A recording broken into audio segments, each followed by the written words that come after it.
할렐루야. 네, 오늘 이 밤에도 주님의 사랑과 은총이 우리 모두에게 함께 하시기를 간절히 기원합니다. 우리 서로 인사할까요? 만나서 반갑습니다. 앞뒤자분들 인사하겠습니다.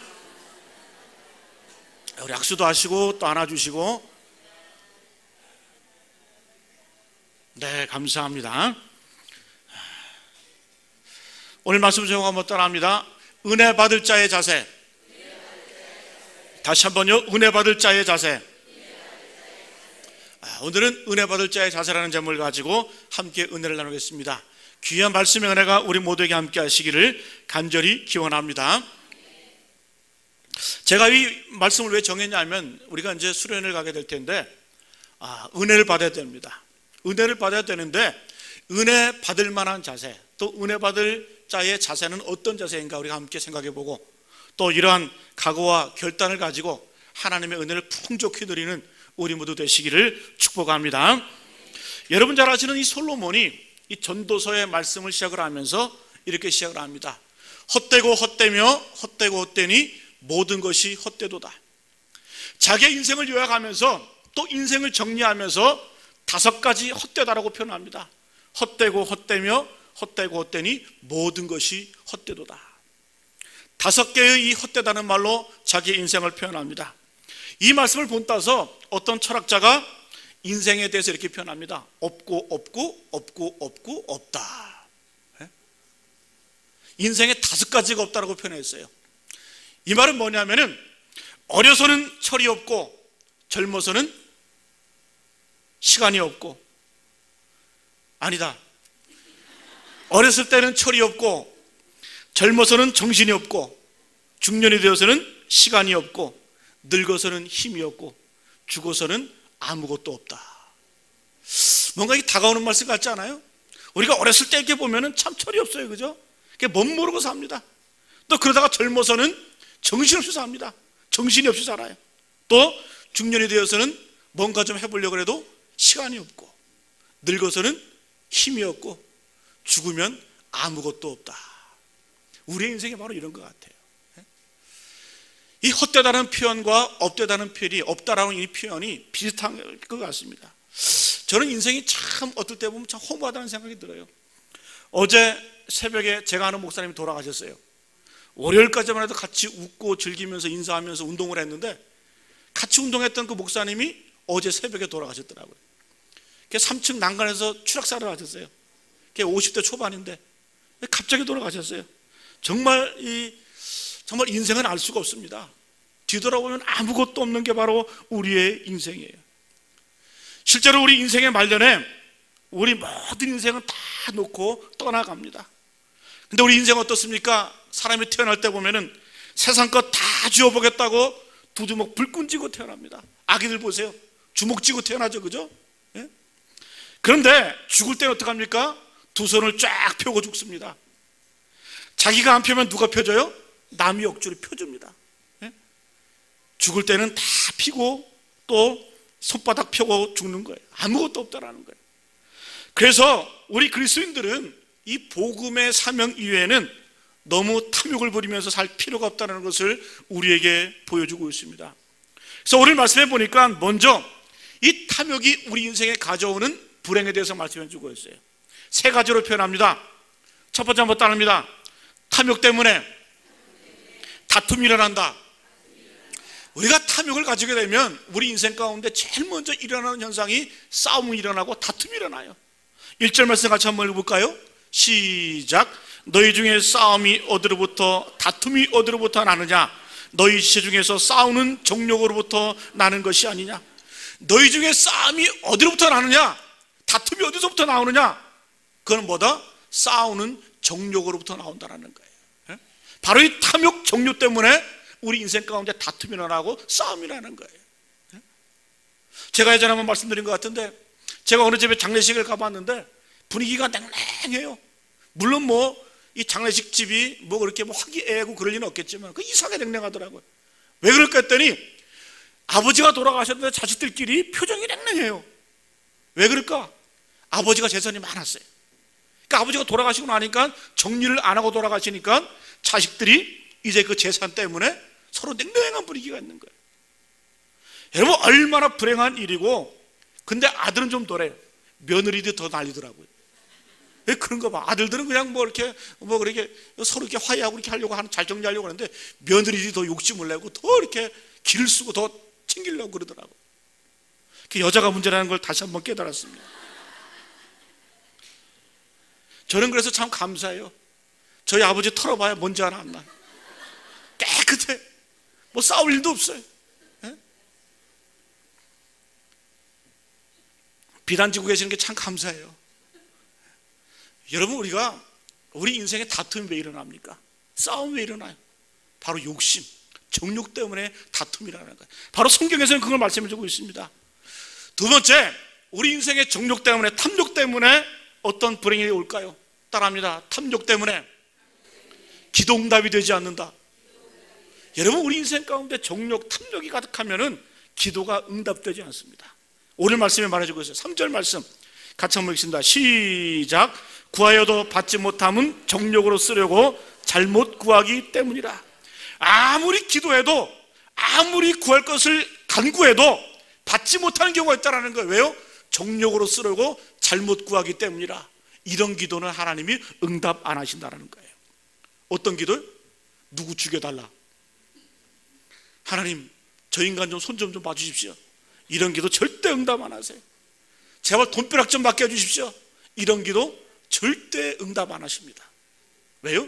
정욕으로 쓰려고 잘못 구하는 기도는 하나님께서 응답을 안 하십니다. 그래서 기도하는 가운데서도 탐욕이 가득 차고 정욕이 가득 차면은 하나님이 기도 응답 안 하세요. 정확히 아시기 바랍니다. 세 번째, 탐욕이 우리에게 주는 불행. 따라합니다. 탐욕 때문에 하나님과 원수가 되게 한다. 우리 인생 가운데 탐욕이 가득하면 그 탐욕 때문에 하나님과 원수가 돼요. 물론 여러분, 탐욕 때문에 싸움이 일어나고 다툼이 일어나고 기도응답이 안 되는 것, 여기까지는 참을 수 있지만은 가장 불행한 것은 뭔지 아세요? 하나님과 원수가 된다는 거예요. 우리 4절 말씀 같이 한번 읽어봅니다. 시작. 가늠한 여인들아, 세상과 벗된 것이 하나님과 원수됨을 알지 못하느냐. 그런즉 누구든지 세상과 벗이 되고자 하는 자는 스스로 하나님과 원수가 되는 것이니라. 네? 가늠한 여인들, 또 세상과 벗이 되고자 하는 사람은 뭐예요? 정욕이 가득한 사람들 말하는 거예요. 탐욕이 가득한 사람을 말합니다. 뭐예요? 결국 하나님과 원수가 된다는 거예요. 결국 이 탐욕 때문에 우리가 하나님과 원수가 된다는 겁니다. 그래서 오늘 말씀의 주제는 이 탐욕 때문에 인생이 망한다. 제가 이걸 말씀드리려고 그러는 게 아니에요. 오늘 말씀의 주제는 뭐냐? 하나님께서는 저와 여러분이 은혜 가운데 가기를 원하신다는 거예요. 은혜 받기를 원하신다는 거예요. 그래서 오늘 말씀을 통해서 하나님께서는 우리에게 은혜 베푸시기를 즐겨 하신다. 이거를 깨닫게 되기를 간절히 소원합니다. 그러면 하나님께서는 어떤 사람들에게 은혜를 베푸실까? 어떤 자에게 은혜를 주실까? 함께 말씀을 통해서 은혜 받고 또 새로운 다짐과 결단을 하시는 우리 모두 되시기를 간절히 축복합니다. 한번 따라합니다. 하나님께서는 겸손한 자에게 은혜를 주신다. 첫 번째, 하나님께서는 겸손한 자에게 은혜를 주십니다. 우리 6절 말씀 같이 한번 읽어봅니다. 시작. 그러나 더욱 큰 은혜를 주시나니 그러므로 일렀으되 하나님이 교만한 자를 물리치시고 겸손한 자에게 은혜를 주신다 하였느니라. 하나님이 교만한 자를 물리치시고 누구에게? 겸손한 자에게 은혜를 주신다 하였느니라. 마지막 10절도 한번 읽어보세요. 시작. 주 앞에서 낮추라. 그래야면 주께서 너희를 높이시리라. 우리가 주님 앞에서 낮추면은, 겸손하면은 하나님께서 우리를 높여주신다는 거예요. 사실 이 겸손이라고 하는 것은 은혜 받을 만한 자격 요건이 아니죠. 왜요? 원래 우리 인간은 겸손해야 될 존재입니다. 왜요? 피조물이고 또 아무것도 아닌 죄인이기 때문에 겸손할 수밖에 없어요. 그럼에도 불구하고 하나님께서는 우리 보고 겸손하기만 해도 큰 은혜를 주신다고 말씀하셨어요. 낮추기만 해도 은혜를 주신다고 했어요. 저는 이것이 얼마나 큰 은혜요 감사인지 모릅니다. 사랑하는 교회 여러분, 이번 수련회 하나님의 은혜를 사모하시기 바랍니다. 겸손한 마음으로, 낮추는 마음으로 하나님의 말씀에 순복하시고 또 하나님의 말씀에 겸손한 마음으로 귀를 열고 들을 때 하나님께서 은혜를 주시는 줄로 믿습니다. 바로 이게 예수님의 제자들의 모습이에요. 여러분, 예수님의 제자들은 평범하다 못해 결함 있는 사람들이었어요. 문제가 있는 사람이었습니다. 또 배움이 없고 연약한 사람들이었습니다. 그런데 하나님께서는 이 제자들을 통해서 당신의 교회를 세워가셨습니다. 만들어가셨습니다. 이유가 뭘까요? 바로 제자들의 겸손함에 있는 줄로 믿습니다. 여러분, 제자들은 부족했습니다. 모자랐습니다. 그런데 겸손했다는 거예요. 예수님이 빚으신 대로 겸손하게 만들어져 간 것이 바로 제자들의 모습입니다. 저는 예수님의 제자들의 모습을 보면서 마치 이 제자들은 진흙과 같다라는 그런 생각이 듭니다. 진흙은 어때요? 토기장이가 빚는 대로 빚어지는 게 진흙이에요. 이사야 64장 8절에 보면은 여호와여 주는 우리 아버지시니이다. 우리는 진흙이요 주는 토기장이시니 우리는 다 주의 손으로 지으신 것이라. 주님께서는 토기장이고 우리는 진흙이라는 거예요. 진흙의 특징이 뭡니까? 여러분, 진흙은 흔한 게 진흙이에요. 값어치가 없는 게 진흙이에요. 그러나 중요한 것은 주인이 빚는 대로 빚어지는 게 바로 진흙입니다. 제자들의 모습 가운데 여러분, 제자들은 연약했어요. 부족했어요. 또 흠이 많았어요. 그런데 이 제자들은 하나님께서 만지시는 대로 또 빚으시는 대로 빚어졌다는 거예요. 그래서 여러분, 우리 주님께서 실수가 많고 결함이 많은 이 제자들을 부르신 이유가 뭘까요? 여러분, 실수가 많고 결함이 많은 사람들은 겸손해요. 예? 나는 약하다, 나는 부족하다, 예? 나는 문제가 많다. 그러니까 실수를 지적받아도 또 욕을 먹어도 별로 상처를 안 받아요. 그렇잖아요? 겸손한 사람은 상처도 받을 일이 없어요. 왜? 나는 못난이고 나는 문제가 많고 나는 연약하기 때문에. 예? 어떤 사람이 상처받습니까? 교만한 사람이 상처받는 거예요. 게다가 신앙생활 하다가 상처받은 게 있다. 그건 나는 뭐다? 교만하다. 이렇게 생각하시면 되는 거예요. 그게 정답입니다. 겸손한 사람은 어떻게 해요? 아무리 욕먹어도, 아무리 책망받아도, 아무리 지적질 당해도 어떻게 해요? 그런가 보다 하고 넘어가는 거예요. 그래, 나는 모자라니까 그래. 베드로가 그렇죠. 베드로가.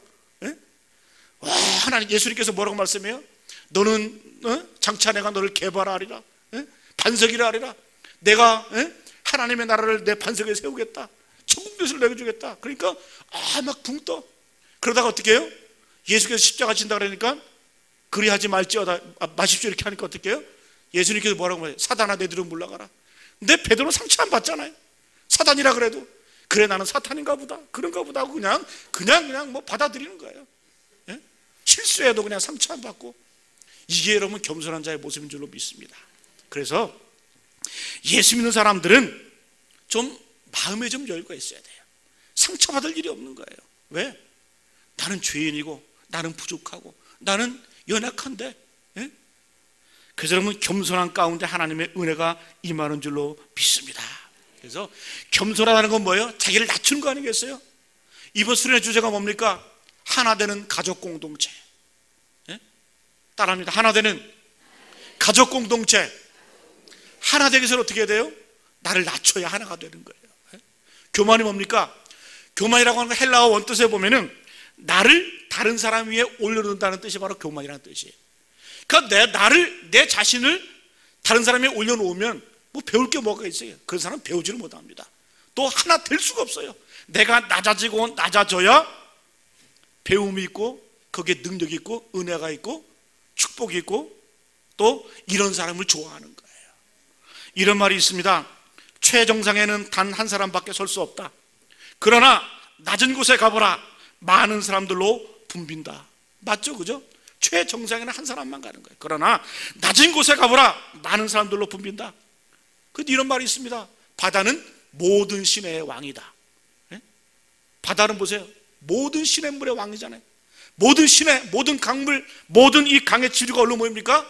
바다로 모여요. 왜 바다로 모일까요?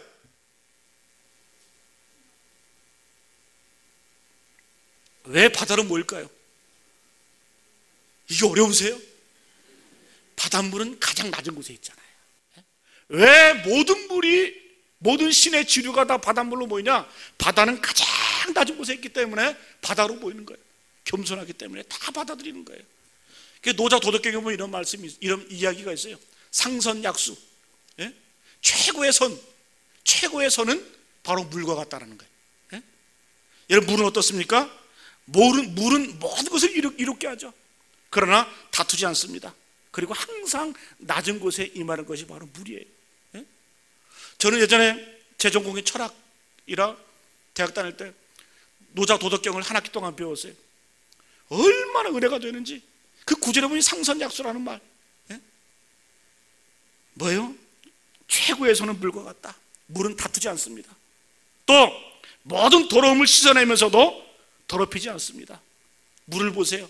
네모난 곳에 들어가면 네모난 모양을 이루고, 세모난 곳에 들어가면 세모난 모양을 이루고, 이렇게 둥근 곳에 담겨지면 둥근 모양을 이루는 것이 바로 물이에요. 예? 자기를 주장하지 않습니다. 그러면서 모든 것을 깨끗하게 만드는 것이 바로 물이라는 거예요. 여러분, 물처럼 사시기 바랍니다. 물은 낮은 곳으로 흐르는 거예요. 겸손하게. 왜요? 하나님께서는 교만한 자를 물리치시고 또 어떻게 해요? 겸손한 자에게는 은혜를 베풀어지는 줄로 믿습니다. 또 겸손해진다는 것은 바로 이 넓어진다는 의미. 책은 다음에 보면 이런 말씀, 이런 이야기가 있어요. 땅이 더러운 곳에는 초목이 무성해지고 물이 너무 맑으면 고기가 없다. 네? 그러니까 뭐예요? 더러운 땅에 초목이 무성한 거예요. 이 말은 더러워지라는 얘기가 아니에요. 그만큼 넓어지고 그만큼 수용할 수 있는 겸손함이 있어야 어떻게 해요? 열매를 거둔다는 거예요. 또 물이 너무 맑으면 고기가 없습니다. 동해바다 고기가 맛있어요? 서해바다 고기가 맛있어요? 동해는 물고기 종류가 얼마 없어요. 서해바다 좀 이게 진흙탕 물, 약간 좀 물이 지저분해야 물고기도 맛있고 어묵이 풍부한 겁니다. 동해는 뻘이 없잖아요. 서해 같은 데, 뻘 같은 데 가보세요. 낙지 뭐 이런 거 엄청 많잖아요. 그죠? 물이 좀 지저분한 데 사는 고기가 맛있는 거예요. 사랑하는 교회 여러분, 우리가 주님 안에서 겸손해질 때 하나님의 은혜를 받게 되는 줄로 믿습니다. 여러분, 바리새인들과 서기관들이 예수님으로부터 책망받은 이유가 뭘까요? 바리새인들의 특징은 일정한 삶의 틀을 정해놓고 그 기준에 어긋나면은 배척을 하는 거예요. 정죄하는 거예요. 이게 바리새인들의 특징이에요. 근데 여러분, 복음의 특징은 뭡니까? 복음은 많은 것들을 품는 거예요. 그래서 복음이죠. 예? 넓어진다는 게 뭡니까? 자기 스타일을 구기는 겁니다. 예수께서 이 땅에 오셨다는 건 뭐예요? 망가졌다는 뜻이죠. 자기 모양을 버리셨다는 거죠. 스타일 구기신 거죠. 여러분, 하늘 아버지 하나님의 독생자 예수께서 이 땅에 내려오셨다는 것, 망가졌다는 거죠. 예? 낮아졌다는 거죠. 무게를 낮추신 거죠. 여러분, 여기에 진정한 무게의 의미가 있는 줄로 믿습니다. 진정한 무게의 의미는 다수편에 서서 더 강요되는 것이 아니에요. 소수편에 서서 무게의 중심을 맞추는 게 이게 진정한 무게의 의미입니다. 이게 진정한 리더십이고 사람을 살리는 복음인 줄로 믿습니다. 그래서 저는 스포츠를 볼 때도 저하고 이해관계가 없는 두 팀이 붙으면은 저는 약한 팀을 응원을 해요. 왜 그럴까요? 이게 예수님의 마음이기 때문에. 네? 왜요? 여러분, 우리 예수님께서는 아무래도 가난한 자의 편이셨고 약자의 편이셨고 힘없는 자의 편, 이거는 여러분 거부할 수가 없는 거예요. 성경 그렇게 분명히 나잖아요. 예? 가난한 자들에게 복음을 전하는 것이 이 땅에 오셨다 그러잖아요. 예? 예수님께서는 있는 자, 부한 자, 또 힘 있는 자의 편이기보다는 우리 예수님께서는 없는 자, 가난한 자, 약자의 편이셨다는 거예요. 겸손한 자들의 편이십니다. 그래서 그런 사람들에게 은혜를 베푸는 줄로 믿습니다. 그렇다고 막 외치잖아요, 그죠? 예? 막 동의를 하네, 그죠? 그렇다고. 여러분, 그래서 교회의 생명력은 바로 이 낮아짐, 겸손함에 있는 줄로 믿습니다. 이 겸손한 모습을 갖고 수련을 통해서 또 우리의 삶 가운데 하나님의 은혜를 누리시는 우리 모두 되시기를 축복합니다. 자, 두 번째 한번 따라합니다. 하나님은 순종하는 자에게 은혜를 주신다. 은혜 받기 위해서는 순종하셔야 돼요. 왜? 하나님께서는 순종하는 자에게 은혜를 주시기 때문에. 우리 7절 말씀 같이 한번 읽어봅니다. 시작. 그런즉 너희는 하나님께 복종할지어다. 마귀를 대적하라. 그리하면 너희를 피하리라. 여러분, 7절 말씀 우리에게 요구하시는 게 뭐예요? 너희는 하나님께 복종할지어다. 순종할지어다. 이 말씀이에요. 왜? 순종하는 자에게 엄청난 축복을 약속하셨기 때문에. 여러분, 신명기 28장에 보면은 우리가 받을 수 있는 복은 다 기록되어 있어요. 1절부터 6절까지 한번 읽어볼까요? 시작. 내가 내 하나님 여호와의 말씀을 삼가 듣고 내가 오늘 내게 명령하는 그의 모든 명령을 지켜 행하면 내 하나님 여호와께서 너를 세계 모든 민족 위에 뛰어나게 하실 것이라. 내가 내 하나님 여호와의 말씀을 청종하면 이 모든 복이 내게 임하며 내게 이르리니 내가 내 성읍에서도 복을 받고 들에서도 복을 받을 것이며 내 몸의 자녀와 내 토지의 소산과 내 짐승의 새끼와 소와 양의 새끼가 복을 받을 것이며 내 광주리와 떡반죽 그릇이 복을 받을 것이며 내가 들어와도 복을 받고 나가도 복을 받을 것이니라. 저는 막 이 말씀 읽을 때마다 막 흥분이 돼. 왜? 우리가 받을 복은 다 기록되어 있잖아요, 그죠? 우리를 세계 모든 민족이 뛰어나게 하실 거래. 예? 성읍에서도 복을 받고 들에서도 복을 받는데 내 몸의 자녀가 복을 받고 토지의 소산과 내 짐승의 새끼와 소와 양의 새끼가 복을 받을 것이며 내 광주리와 떡반죽 그릇이 복을 받을 것이며 들어와도 복을 받고 나가도 복을 받는다. 할렐루야. 이러한 복을 누리시기를 축복합니다. 이 벅찬 축복이 우리에게 임하기를 간절히 바랍니다. 근데 이런 축복을 받기 위해서는 먼저 순종이 있어야 돼요. 어떻게 할 수 있냐? 여러분 신명기 28장에 보면 항상 이 축복의 말씀을 하기 전에 전제 조건이 있어요. 뭐가냐? 내가 오늘 너희에게 명령하는 그 말씀을 떠나 좌로나 우로나 치우치지 아니하고 다른 신을 따라 섬기지 않으면 이와 같으리라. 축복은 여러분 그냥 주어지는 게 아니에요. 내가 여호와의 말씀을 청조하고 듣고 지키고 행하고 좌로나 우로나 치우치지 아니하면 이와 같으리라. 순종이 뭐예요? 축복이 먼저입니까? 순종이 먼저입니까? 축복이 먼저입니까? 순종이 먼저죠. 그래서 여러분 기독교의 논리는 복 받을 짓 해야 복 받는 거예요. 그냥 복 받는 거 아니에요. 여러분 그래서 우리가 이 땅을 살아가면서 먼저 순종의 사람이 될 줄로 믿습니다. 그래서 종교개혁가 마틴 루터는 이런 말을 했어요. 나는 기적의 사람이 되기보다는 순종의 사람이 되겠다. 따라합니다. 나는 기적의 사람이 되기보다는 순종의 사람이 되겠다. 중요한 얘기입니다. 여러분 우리는 기적의 사람이 되기를 원하잖아요. 기적을 맛보기 원하잖아요. 그런데 놀라운 사실은 기적의 사람은 버림받을 수 있어요. 그러나 순종의 사람은 버림받지 않습니다. 그래서 이 마틴 루터가 항상 했던 말이고요. 나는 기적을 일으키는 사람이 되기보다는 순종하는 사람이 되겠다.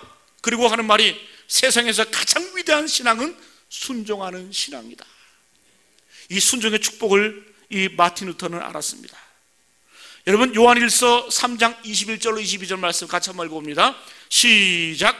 사랑하는 자들아 만일 우리 마음이 우리를 책망할 것이 없으면 하나님 앞에서 담대함을 얻고 무엇이든지 구하는 바를 그에게서 받나니 이는 우리가 그의 계명을 지키고 그 앞에서 기뻐하시는 것을 행함이라. 보세요.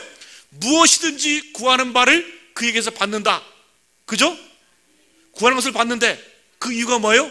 이는 우리가 그의 계명을 지키고 그 앞에서 기뻐하시는 것을 행함이라. 구하는 것을 받는 그 이유가 뭡니까? 그의 계명을 지키는 것이고 하나님의 말씀을 따라 하는 것이고 또 하나님이 기뻐하신 것을 행하면 무엇인지 구하라 그러면 받을 것을 우리에게 말씀해 주고 있습니다. 이 말씀 뭡니까? 축복보다는 순종이 먼저라는 거예요. 하나님 앞에 최선을 다해 순종할 때에 하나님의 축복, 하나님의 능력, 하나님의 은혜가 우리 모두에게 임하는 줄로 믿습니다. 그래서 여러분 사무엘상 15장 22절 말씀에 이렇게 말씀하잖아요. 같이 한번 읽습니다. 시작. 사무엘이 이르되 여호와께서 번제와 다른 제사를 그의 목소리를 청종하는 것을 좋아하신 것 같이 좋아하시겠나이까. 순종이 제사보다 낫고 듣는 것이 순양의 기름보다 나으니. 주님 뭐라고 말씀하세요? 예? 사울이 하나님께 번제하기 위해서 제물 드리기 위해서 노력한 물건을 모아놨다니까 사무엘이 이렇게 말씀하는 거예요. 여호와께서 번제와 다른 제사를 그의 목소리를 청종하는 것을 좋아하신 것 같이 좋아하시겠나이까. 순종이 제사보다 낫고 듣는 것이 순양의 기름보다 나으니. 여러분 순종이 먼저인 줄 믿습니다. 주님 말씀을 먼저 들으시길 바랍니다. 주님 앞에 순종함으로 하나님의 은혜와 축복을 받아 누리는 우리 모두 되시기를 간절히 기원하며 축복합니다. 순종하는 자가 은혜를 받는 거예요. 순종하는 자가 복을 받는 거예요. 그래서 이번 수련회 때 디렉터분들이 가자 그러면 가는 거예요. 그죠? 순종할 수 있을 때까지 순종하는 거예요. 갑자기 막 얼굴이 굳는 분들이 계시는데 뭐 피치 못하면 못 가시는 거고, 그래도 순종하는 자가 복이 있다는 것을 말씀하고 있습니다. 그죠? 순종하시기 바랍니다. 마지막 세 번째 한번 따라합니다. 하나님은 회개하는 자에게 은혜를 주신다. 은혜 받기 위해서는 회개하셔야 돼요. 왜요? 하나님께서는 회개하는 자에게 은혜를 주시기 때문에. 오늘 8절과 9절 말씀 같이 한번 읽어봅니다. 시작. 하나님을 가까이 하라. 그리하면 너희를 가까이 하시리라. 죄인들아 손을 깨끗이 하라. 두 마음을 품은 자들아 마음을 성결하게 하라. 슬퍼하며 애통하며 울지어다. 너희 웃음을 애통으로, 너희 즐거움을 근심으로 바꿀지어다. 할렐루야. 하나님을 가까이 하라고 말씀합니다. 근데 하나님께 가까이 가야 되는데, 하나님은 어떤 분이에요? 거룩한 분이시기 때문에 하나님을 가까이 가서 어떻게 됩니까? 회개해야 돼요. 우리의 죄를 씻어야 돼요. 그러면서 이 야고보 사도는 뭐예요? 죄인들아 손을 깨끗이 하라. 두 마음을 품은 자들아 마음을 성결하게 하라. 이러면 하나님을 가까이 알 수 있다는 거예요. 하나님의 은혜를 받기 위해서는, 하나님을 대면하기 위해서는, 하나님의 은혜를 풍족하게 누리기 위해서 어떻게 해요? 손을 깨끗이 하고 마음을 청결하고, 어느 정도로 슬퍼하며 애통하며 울면서 우리의 손을 깨끗이 하고 우리의 마음을 성결해 갈 때 하나님이 우리에게 가까이 하시는 줄로 믿습니다. 여러분이 이미 구원받은 사람들입니다. 구원받은 사람들이지만 여전히 죄의 본성이 남아있어요. 여전히 죄인이에요. 죄 짓고 살아가고 있습니다. 그래서 우리를 뭐라 그래요? 구원받은 죄인, 용서받은 죄인이라 그러는 거예요. 여러분, 늘 우리의 삶 가운데 회개의 삶이 이루어져야 될 줄로 믿습니다. 예수님께서 제자들의 발을 씻기시면서 뭐라고 말씀해요? 너희가 씻지 아니하면 나와 상관이 없다. 응? 이미 우리는 목욕한 자이기 때문에 구원의 이 씻음, 구원의 세례는 이미 받았습니다. 그러나 여러분, 우리는 여전히 죄된 본성을 갖고 살기 때문에 손과 발은 늘 씻어야 돼요. 예? 이게 뭐? 이게 성화예요, 성화. 다른 게 성화가 아니라 늘 손과 발을 씻는 것이 바로 여러분 성화입니다. 왜요? 시편 34편 18절에 보면은 여호와는 마음이 상한 자를 가까이 하시고 중심으로 통회하는 자를 구원하시는도다. 할렐루야. 하나님께서는, 여호와께서는 마음이 상한 자를 가까이 하신대. 그리고 중심으로, 전심으로 통회하며 회개하는 자를 구원하신다라고 말씀합니다. 여러분, 우리가 회개하고 나아가면은 미가서 7장 19절 말씀처럼 다시 우리를 불쌍히 여기셔서 우리의 죄악을 발로 밟으시고 우리의 모든 죄를 깊은 바다에 던져버리신다는 거예요. 기억도 안 하신다는 거예요. 이게 바로 여러분 회개의 은총인 줄로 믿습니다. 그래서 우리가 은혜를 유지하는 비결이 바로 회개입니다. 회개. 저도 그렇고 여러분들도 그렇고 매일 우리가 나와서 기도할 때 회개가 이루어져. 회개가. 여러분, 그래서 우리가 늘 죄의식을 가지고 살아야 돼요. 물론 여러분, 우리 죄의식이 나쁜 영향을 끼칠 때도 있어요. 그러나 죄의식은 여러분 소중한 겁니다. 죄된 의식, 그 죄의식이 있기 때문에 우리 영혼은 썩지가 않아요. 우리 양심이 말봐야 되지 않습니다. 늘 죄된 의식을 가지고 어떻게 해요? 회개하시고 또 손발을 씻는 마음의 청결을 이루시는 그런 노력이 우리 가운데 늘 있어지기를 간절히 축복합니다. 회개가 참 중요합니다. 여러분, 구약 성경에 다윗과 사울을 비교해 보세요. 제가 보기에는 다윗이 더 큰 죄를 졌어요, 사울보다. 그런데 다윗은 회개를 했고 사울은 회개하지 않아요. 늘 핑계댔고 도망갔고, 그랬습니다. 다윗이 더 큰 죄인인데 다윗이 하나님의 기쁨이 된 이유가 뭡니까? 바로 회개에 있어요. 회개. 여러분, 죄가 많고 적음의 문제가 아니에요. 회개하는 자가 하나님께서 은혜를 베푸신다라는 거예요. 여러분, 가룟 유다와 베드로를 보십시오. 가룟 유다는 이미 예수님을 판 자이지만은 베드로는 어때요? 예수님을 저주까지 한 사람이에요. 가룟 유다는 최소한 저주는 안 했어요. 근데 여러분, 가룟 유다는 저주를 받았고 베드로는 하나님의 사도로 높임을 받았습니다. 왜 그럴까요? 바로 회개의 차이가 있는 줄로 믿습니다. 그래서 우리가 예수 믿고 제일 먼저 드러나는 특징이 뭐냐? 죄에 대한 민감성이 있어야 돼요. 우리 안에 성령님께서 거주하시기 때문에 우리는 죄 짓고는 견딜 수 없는 그런 마음이 있어야 돼요. 거듭났다고 해서 여러분 죄를 우리가 여러분 모면하고 사는 건 아니에요. 여전히 우리가 거듭났지만은 죄 짓는 게 달콤하고 죄에 대해 무감각할 경우가 참 있다는 사실이에요. 여러분 이걸 경계해야 회개가 끊임없이 이루어져야 우리 가운데 하나님의 은혜를 지속하게 되는 줄로 믿습니다. 제가 사춘기 때 미성년자 관람 불가 영화를 봤어요. 마음이 얼마나 아픈지, 얼마나 찢어지는지 하나님께 회개 기도했어요. 근데 회개 기도는 했지만은 다시 안 보겠다는 다짐을 안 했어요. 왜 그랬을까? 그거라도 안 보면은 세상 사는 낙이 없을 것 같아요.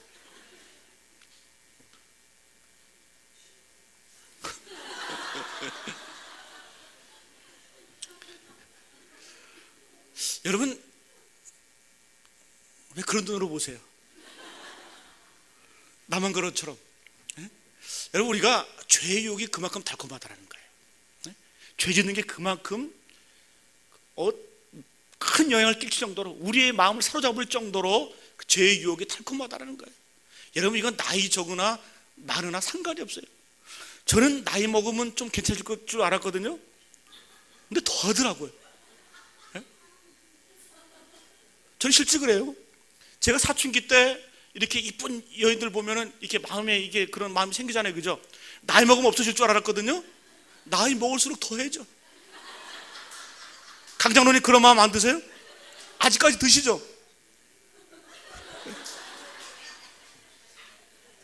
여러분 이게 바로 죄의 본성이에요. 죄가 그만큼 달콤하고 여러분 나이 먹었다 그래서 여러분 죄의 유혹 안 받는 거 아닙니다. 그만큼 죄의 영향이 강력하다는 거예요. 그래서 우리는 어떻게 해요? 히브리서 보면 그런 말씀 하잖아요. 너희가 죄와 싸우되 아직 피 흘리기까지는 대항하지 아니하고. 여러분들 죄 때문에 피 흘리기까지 싸워본 적이 있습니까? 그 정도 싸우라는 거예요. 그 정도 처절한 싸움을 하라는 거예요. 이런 싸움이 없으면은 여러분 우리 무너진다는 거예요. 사랑하는 여러분, 이 시간 다시 한번 결단하시기 바랍니다. 저도 그렇고 여러분들 그거 다 죄인이에요. 죄의 습성을 갖고 죄의 본성을 갖고 있어요. 거부할 수가 없는 겁니다. 때로는 죄가 얼마나 달콤한지, 얼마나 죄의 유혹이 파괴력이 있는지, 힘이 있는지, 죄로 여러분 죄의 본성으로 끌려갈 때가 얼마나 많이 있습니까? 싸워야 됩니다. 투쟁해야 됩니다. 수련회 가서 뭐 하는 거예요? 나의 죄된 본성과 싸우는 거예요. 나의 죄된 본성을 회개하고 또 다짐하고 결단하면서 주님 앞에 피 흘리기까지 싸우는 게 바로 수련회 아니겠어요? 뭐 하러 갑니까? 나의 죄된 본성을 주님 앞에 내려놓고 주님, 그래서 여러분 우리가 기도해도 당장 변화되는 건 아니에요. 중요한 건 뭔지 아세요? 당장 변화될 수는 없지만은 우리 자신은 드러낼 수 있잖아요. 주님 앞에, 십자가 앞에. 놀라운 사실은 뭔지 아세요? 우리 죄된 모습을 드러내기만 해도 놀라운 변화가 있다는 거예요. 여러분 우리가 회개하면서 변화에 대한 기대 너무 갖지 마세요. 우린 여전히 죄인이에요. 근데 중요한 사실은 뭔지 아세요? 변화될 거 기대 안 하고 주님 앞에 내려놓기만 해도, 드러내놓기만 해도, 나의 죄된 모습을 주님 앞에 보여드리기만 해도 어떻게 해요? 놀라운 변화, 성숙이 있고 성화가 이루어진다는 사실이에요. 그래서 여러분 수련회는 뭐다? 내 모습을 그대로 드러내면서 하나님 앞에 기도하며 간절히 사모하는 마음으로 다짐하고 결단하는 거예요. 주님, 내가 나의 죄의 본성과 싸우겠습니다. 투쟁하겠습니다. 피 흘리기까지 내가 대항하겠습니다. 이런 게 바로 수련회의 목적입니다. 여러분 이런 마음을 가지고 수련회 가시기를 축복합니다. 왜요? 하나님께서는 회개하는 자에게 은혜를 주시기 때문에, 회개하는 자에게 축복을 주시기 때문에. 오늘 말씀을 정리하겠습니다. 오늘 야고보서 4장 1절로 10절까지의 말씀. 탐욕이 우리에게 주는 세 가지 불행이 있습니다. 여러분 탐욕, 정욕을 가지고 살게 되면은 첫 번째는 싸움과 다툼이 일어납니다. 하나님의 일을 할 때도 내 욕심, 내 정욕을 가지고 싸우면은 하게 되면은 싸움과 다툼이 일어나요. 또 두 번째, 탐욕 때문에 기도 응답이 되지 않습니다. 또 가장 불행한 것은 하나님과 원수가 됩니다. 여러분 하나님께서는 어떤 자에게 큰 은혜를 주십니까? 겸손한 자에게 은혜를 주십니다. 순종하는 자에게 은혜를 주십니다. 회개하는 자에게 은혜를 주시는 줄로 믿습니다. 늘 겸손한 모습으로, 순종의 모습으로, 회개의 모습으로 주 앞에 나아감으로 하나님의 은혜, 축복을 받아 누리는 우리 모두 되시기를 간절히 축복합니다. 이렇게 될 때에 오늘 수련회 주제처럼 우리가 하나 되는 가족 공동체를 이루게 되는 줄로 믿습니다. 겸손과 순종과 회개가 있을 때에 하나님과 먼저 하나가 됩니다. 그리고 목장 안에서, 밴드 안에서, 마을 안에서 우리가 하나 될 수 있는 그런 능력이 우리에게 임하는 줄로 믿습니다. 우리 오늘 주신 말씀 기억하며 우리 찬양하고 기도하겠습니다. 하나님의 음성을